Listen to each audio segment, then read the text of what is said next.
Héloïse Gouard, on va vous donner la parole parce qu'aujourd'hui, vous vouliez nous parler d'hommes peu fréquentables. Eh oui, de saligots, de canailles, de fripouilles. Elena, ça vous connaît. Vous venez de gagner la victoire de la chanson pour Mauvais Garçon. Et ça tombe bien, les séries regorgent de bad boys. Je dis ça parce que je suis chroniqueuse série. Et même si, oui, on le sait, maman, ces hommes sont infréquentables, dangereux. Non, je ne me pince pas le nez devant ces personnages rebelles, imprévisibles et souvent terriblement sexy. Je vous ai donc sélectionné 3 bad boys formidables issus de séries pas mal non plus. Et est-ce que, Thomas, j'ai fait un choix totalement subjectif avec des acteurs qui pourraient me faire quitter mari et enfant? Absolument. Oui, ça j'en étais sûr. Et alors, l'un de vos bad boys préférés est un chef de gang à Birmingham.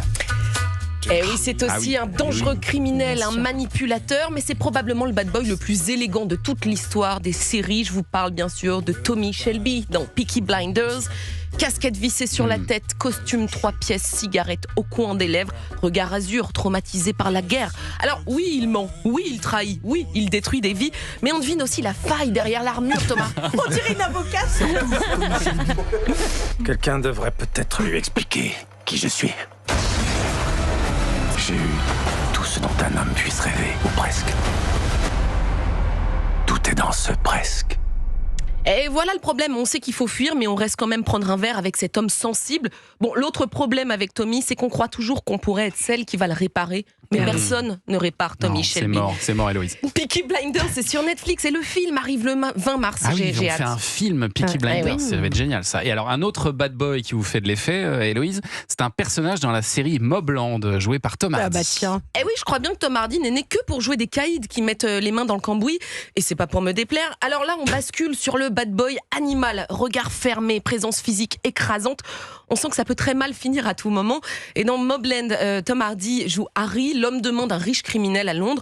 Alors Harry parle peu, observe beaucoup, mais on comprend que quand il entre dans une pièce, c'est rarement pour parler météo. Laisse-moi te la faire courte, tu veux bien?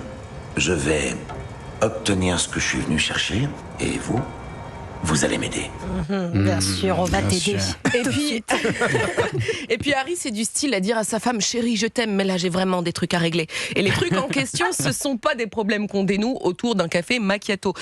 Il faut voir Mobland rien que pour ce personnage. Ouais, vraiment, pas que pour c'est lui, aussi avec Pierce Brosnan et Hélène Mirren extraordinaire. Et c'est à retrouver sur Paramount+, et sur l'application Canal+, avec certaines offres. Et alors votre mauvais garçon préféré, c'est un tueur à gages. C'est pas mon préféré qu'à moi, je crois qu'Anissa va valider. Non, j'ai des sentiments. Ce tueur à gages est surnommé le Chacal. Dans la série The Day of the Jackal, l'irrésistible Eddie Redmayne incarne un sniper au charme irréel. C'est un tueur sans colère, sans impulsivité, sans excès. Chez lui, tout est calculé, maîtrisé, chirurgical. Oui, cet homme est parfaitement sûr de lui. Le prix de départ est de 10 millions de dollars. Multipliez ça par 10 et nous pourrons discuter sérieusement. La moitié à la commande, l'autre après la mission, et vous payez mes frais. Il est encore plus sûr de lui en VO, faut écouter sa voix. Le Chacal, il est pas là pour séduire les jolies pépettes. Non, lui, son truc, c'est de disparaître. Il change d'identité, de visage, de vie. C'est le bad boy invisible, méthodique, impossible à cerner. C'est pile ce qui nous fait tomber amoureux ou amoureuse de lui. The Day of the Jackal, c'est à retrouver sur Prime, la plateforme d'Amazon. Voilà, avec tous ces beaux mâles inquiétants, vous avez de quoi vous rincer l'œil pendant quelques semaines. Elena, ne me remerciez pas. Vous connaissiez toutes ces séries ou pas, Hélène? Non, je connais que Peaky Blinders. Ah bah alors, regardez là, vous êtes en tournée dans le tourbus, regardez Mobland. Ça fait tellement de temps. Bien sûr.